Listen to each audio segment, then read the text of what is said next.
Hello, welcome to the West Virginia Author Show. I am your host, Kat Pleska, and with me today is poet Sara Henning. Hi, Sara. Glad to have you with us. Hi, Kat. It's so great to be here. Sure. How about you tell us a little bit about yourself? Oh, you bet. So I grew up in Georgia. I was born in Savannah, and then I grew up about an hour from White County. So while I grew up in the South, I grew up adjacent to the Appalachian region. And so some of my favorite times were going and looking at the Blue Ridge Mountains with my family. Mm-hmm.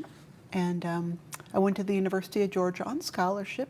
I was originally a science major until I fell in love with creative writing.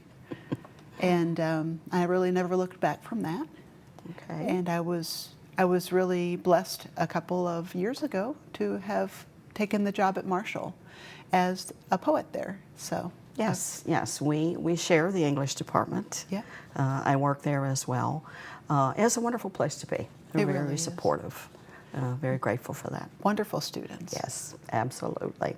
Okay, I want to talk about your poetry right away because you are published extensively in poetry, and I'm sure some other things, but poetry is your thing, I believe. So you've won numerous awards through the years, and both for single poems and for collections. To name just a few of the awards, the Crab Orchard Series Editor Selection, Hollis Summer Poetry Prize, Crab Orchard 2017 Series in Poetry, High Plains Book Awards. In light of the long list of awards and honors that you've received, what do these awards mean to you professionally, personally, and in a real practical sense? Right. No, I think that's a really good question. And you're right. I mean, it floors me to think sometimes how blessed I am that I was able to win one award. For someone out there to say that my poetry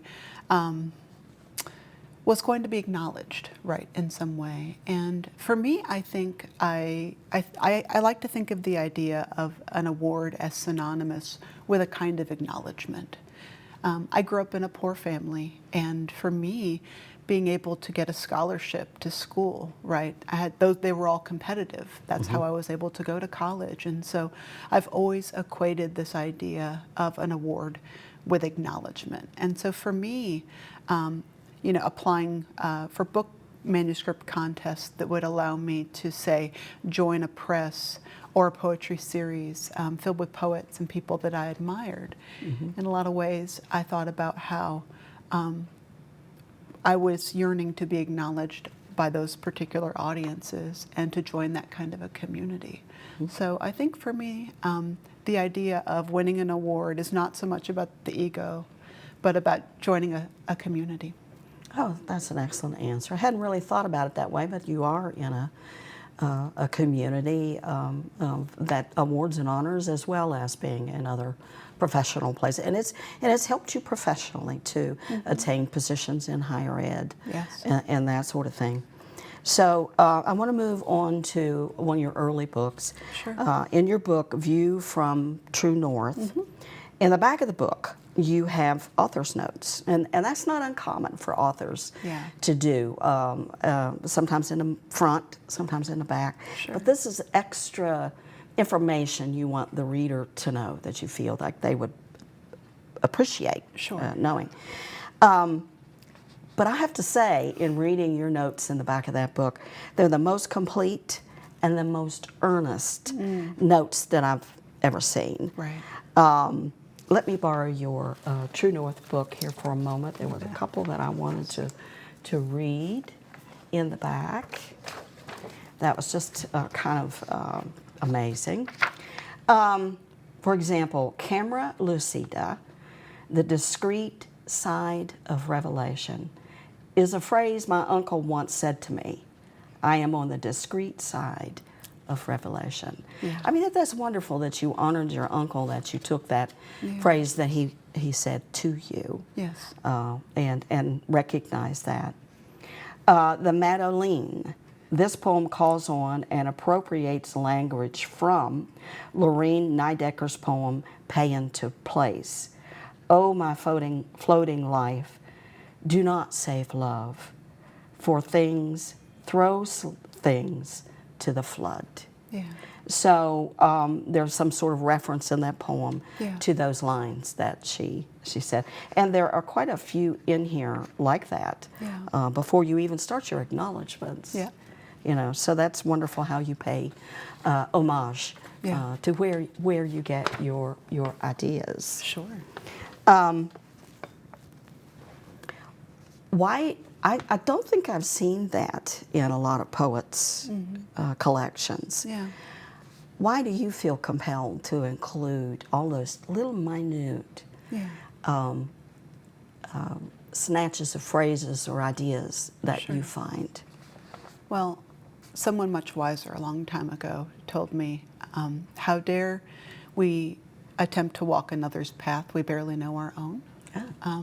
But I oftentimes think for artists, you know, we exist in the world, but I think it's through a constellation of the experiences that we've had that have also sort of brought us back into a community of literature. And I think a lot about the idea of where do we find our triggers, right? And sometimes those triggers are in a park by our house, or they're, for me, especially in the contextual framework of my family. But oftentimes it's on the page, right? And one of my a poet I admire quite a lot, Alison Joseph, she's talked about how she'd be reading a book and would start writing a poem in the margin, sort of in conversation with the poem that she was reading. And I thought that that was really revelatory. And so what I got to sort of thinking about is, you know, as writers, you know, we're not necessarily entering a terrain that's far too different from the human experience: birth, death, loss, joy, right?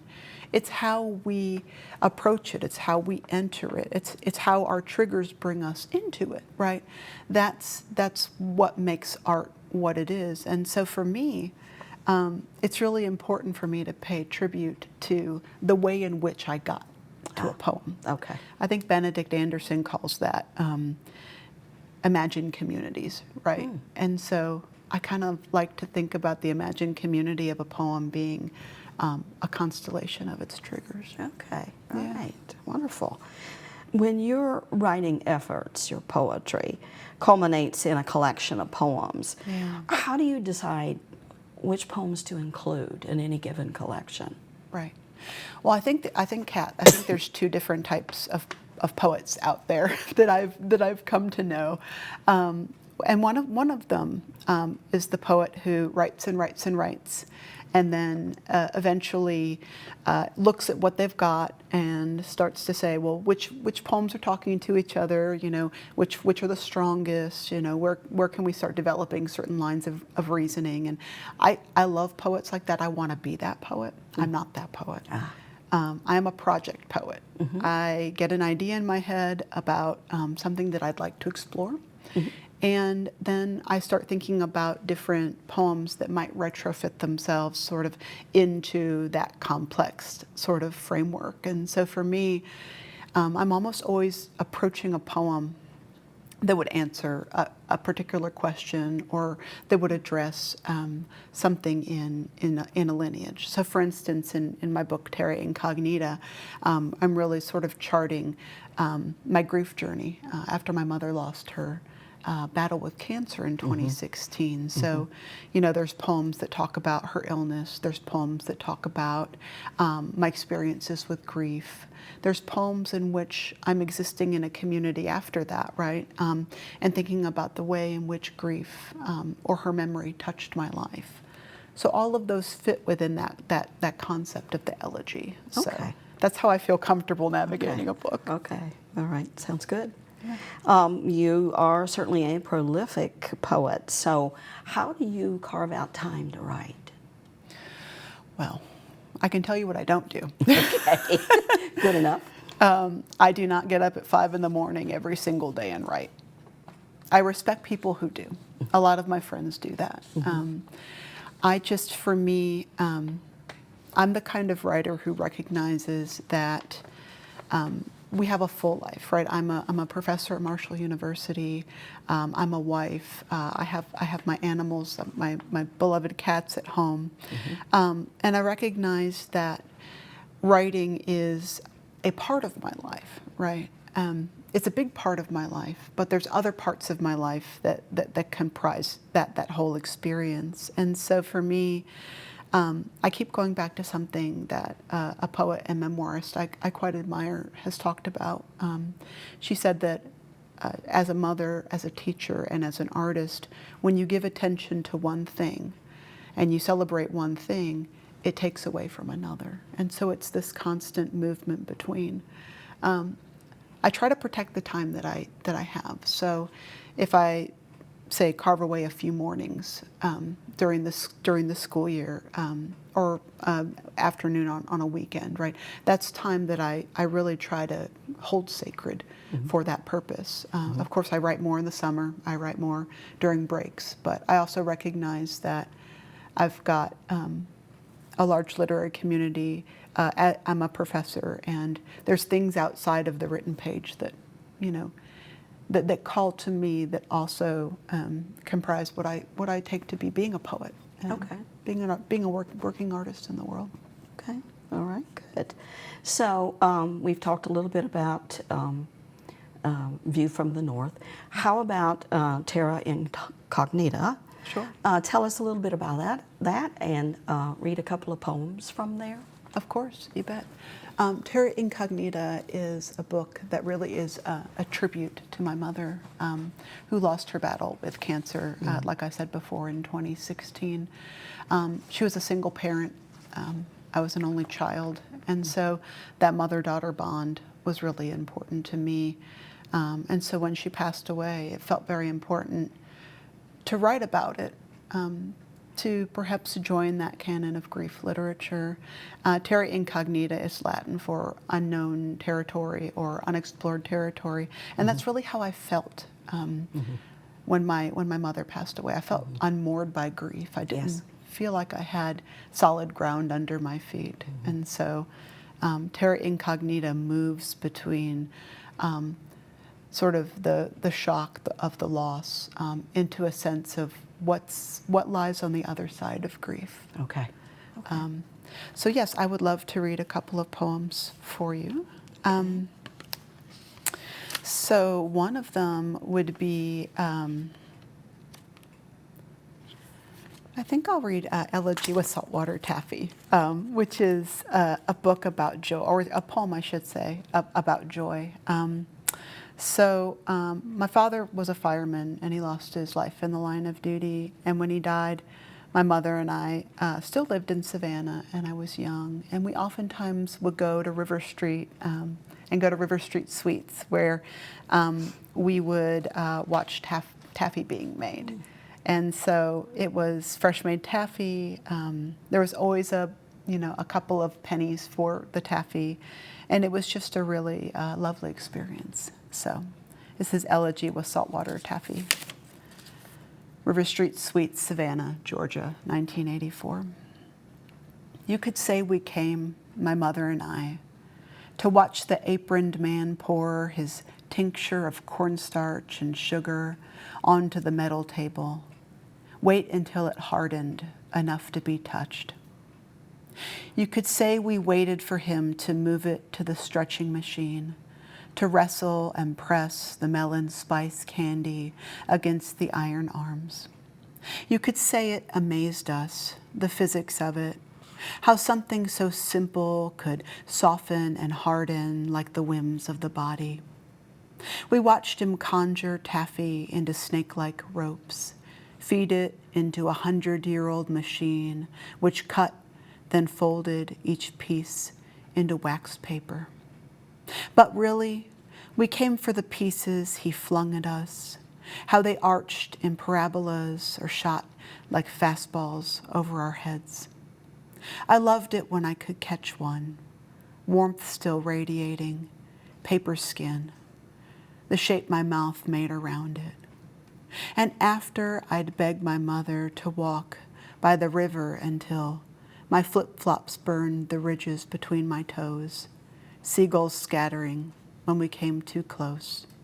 Even now I relish the salt and sugar still kindling together, sweat-luscious body and taffy. I can still taste the sea. Lovely. So lovely. Thank you. And then I wanted to read the poem that I'd mentioned earlier about going and looking at the mountains. Okay. So when I was young, mountains fascinated me, their geology, their beauty. And like I said before, I grew up about an hour from White County, and you could go and see the Blue Ridge Mountains. Before I knew science, I made up origin stories in my head. Elegy beginning with the birth of a mountain, White County, Georgia. You believe that a mountain comes gaunt and shivering, some sleek brute born from the void of chaos. When you close your eyes, you can almost see it, each salt-gloss body rapturing itself up from the earth, giant cow elks birthed in the middle of a gorge. You beg your mother to drive the hour to White County so you can linger at the Chevron station, staring at mountains and drinking Cokes. Around you, farmhouses lean into the September heat. They haunt the landscape, derelict, all plank and radiant tin. Cemeteries go rogue on the side of the road. You didn't know that to love a mountain is to hold a language of violence in your mouth. Tectonic plates gashing each other, hot magma, erosion. You aren't that kind of child. The animal sky, you once said, is love turned inside out. You are ready to coil your fingers around your binoculars to believe in a field of view inversely proportional to their magnifying power. Ready to believe in their angular value, how many degrees will hold you, and for how long.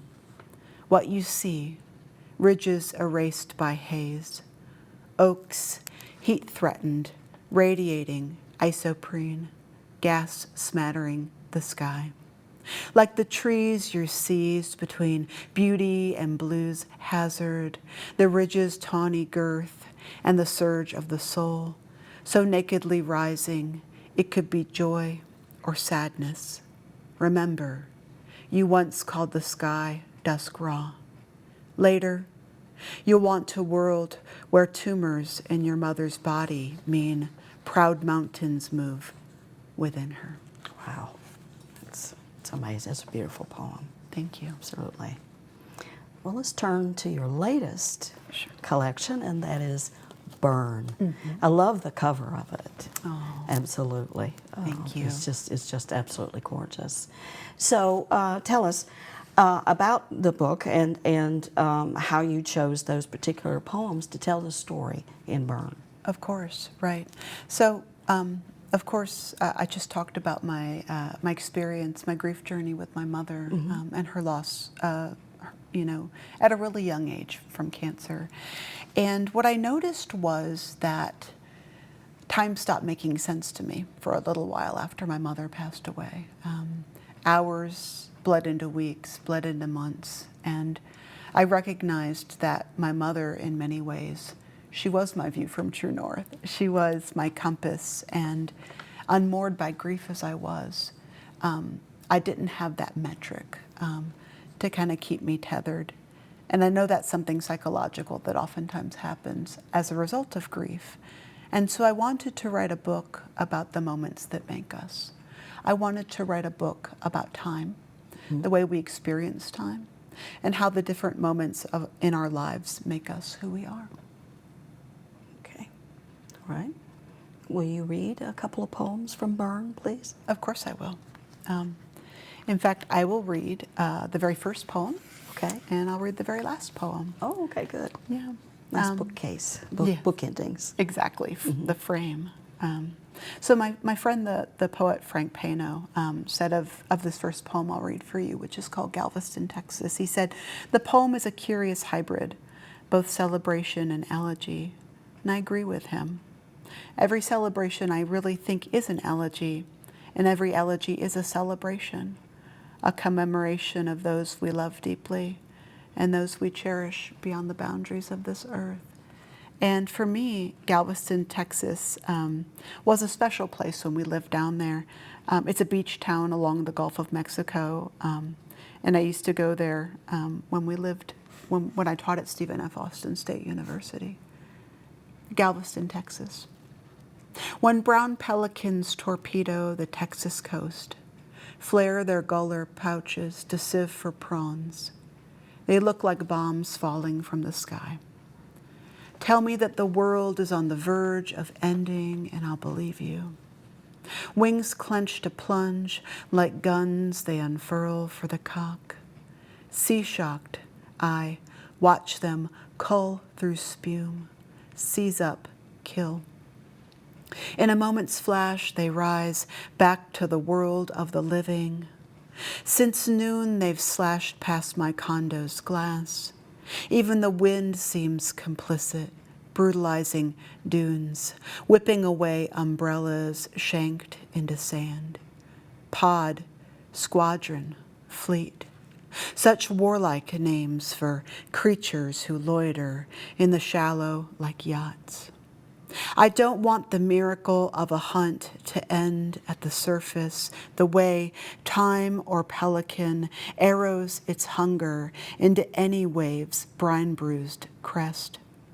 It is nearly evening. Tell me prawn shell pried open resembles a heart, and I'll believe you. Pelicans, they dive as if they have nothing, everything to live for. Beautiful, beautiful. Thank you. And then the last one is short. And I think about Burn as being a book about time, but it's also about finding resilience. And so this is a poem that celebrates how our bodies and our souls carry us through the world. It's also the poem that I named the book after. Okay. Burn. If middle age has a shape, it would be the body singing, word by luscious word, my body's glory caught in my lungs. If I could, I would uncry myself, send my body back to my mother's womb, where my father once signed his name in blood.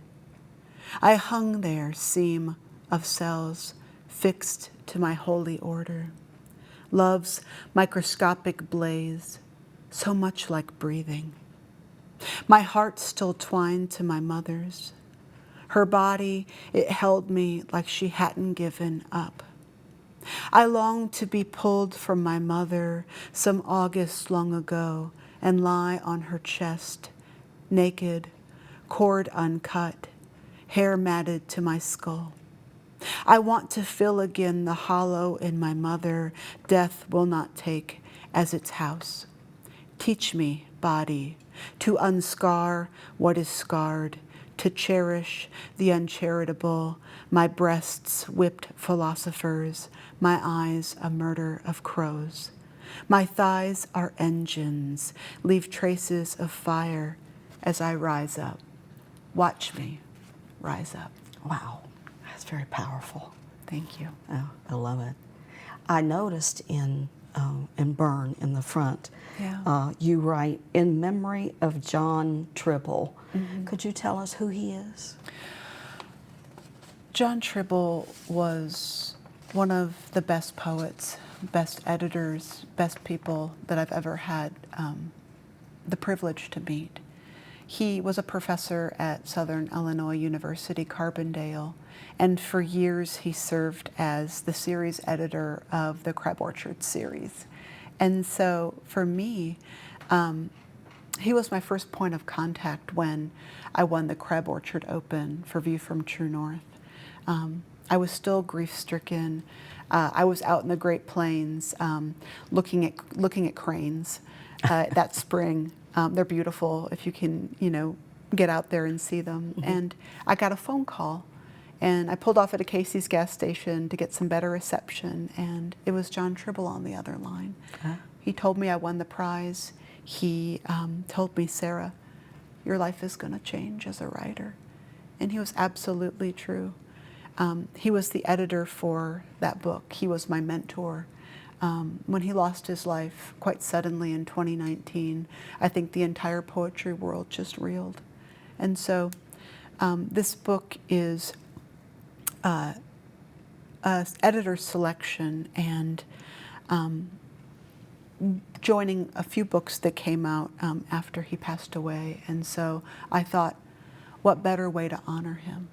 What better way to have a tribute to a man that had so much meaning for so many of us than to dedicate it to him? Yeah, lovely, lovely. Yeah.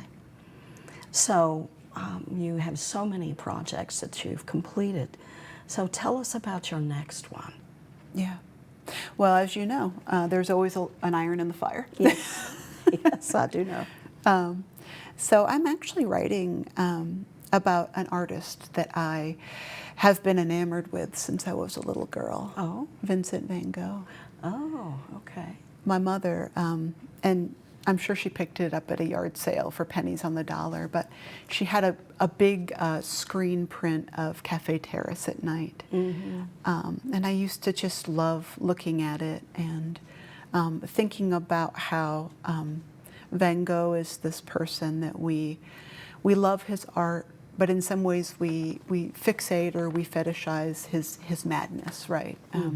The myth of the mad artist and those sorts of things. And so I think that as a writer in the 21st century, I want to think about the way in which we honor the artists that came before.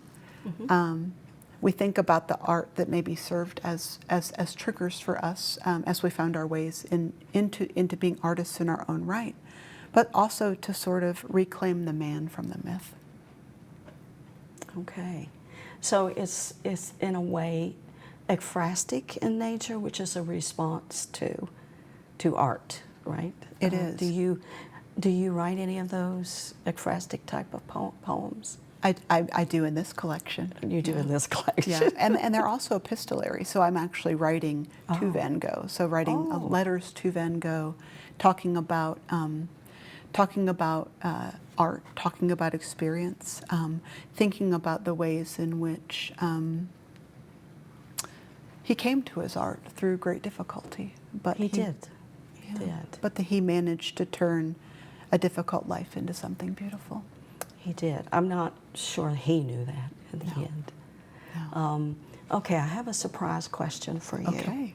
I know you have several cats, as I do I. Oh, yes. As I do. Name your cats. Okay. So there's Agatha. She's my little rag doll that we rescued back in the fall. Okay. She was a little wild kitten. She was feral. And she's now a big, beautiful cat. Okay. The I have others? Leslie, who's a South Siberian. I've got Mr. Fluffy, who is Russian blue. And I've got Tallulah, that's a Norwegian forest cat. And they're my whole life. Yes. Very quick. What's the name of your lipstick? Cranberry Stiletto. Excellent. Excellent. Thank you, Sara, for being here. I've really enjoyed it. And thank you, everyone, for being here to West Virginia Author. See you next time.